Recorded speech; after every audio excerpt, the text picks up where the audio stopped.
Day 5 of the Week of Making. I'm Adam Savage, and today's essay will be brought to you by...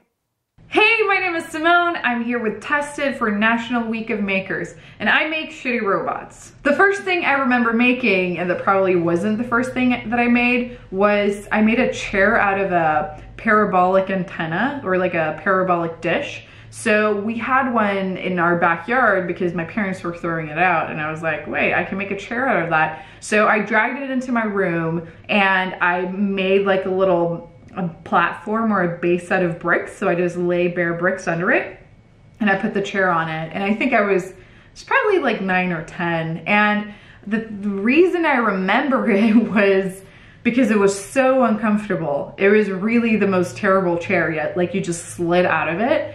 But I was really proud of it because I was like, I made that myself. I saw something. I saw this like piece of scrap dish and I was like, I'm gonna make a chair out of that. So the way I became a maker of my field was, it was kind of a fluke actually, because I just had a lot of ideas and I was always looking for somebody who could do it for me. So I had a bunch of ideas for websites that I wanted to make, and I was always like trying to recruit coders.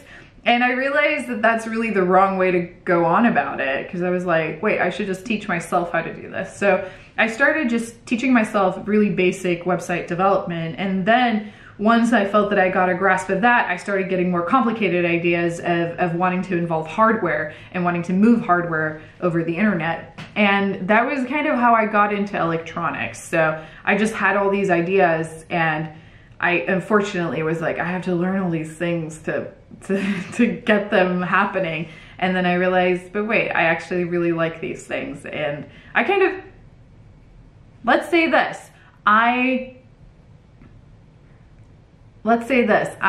came there for the ideas and the things that I wanted to build, but I fell in love and stayed for the tools and for just falling in love with the tools.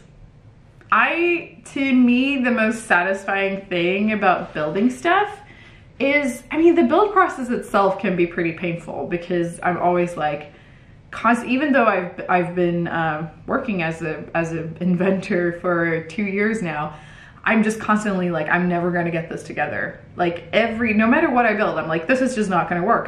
This is the time everything is gonna go wrong. And so like the build process is pretty painful still, and I'm like trying to get over that like imposter syndrome and just be like, well, if you look at things historically, I tend to be able to pull things together. But I am enjoying the build process more and more, but I think my biggest satisfaction is being able to take an idea and then actually have it become something physical. So just seeing that translation is really amazing. I don't know if this is what I actually think or just what I hope, but for the future of making, I really want to see it taking a more prevalent position in education, because making is like the best way to learn by doing, because you have this idea that you feel really strongly about, and then you have to learn all these things to make that idea happen. And it's just such a potent driving force to learning. I love making because it gives me an excuse to dick around with random shit, and that's just all I ever want to do.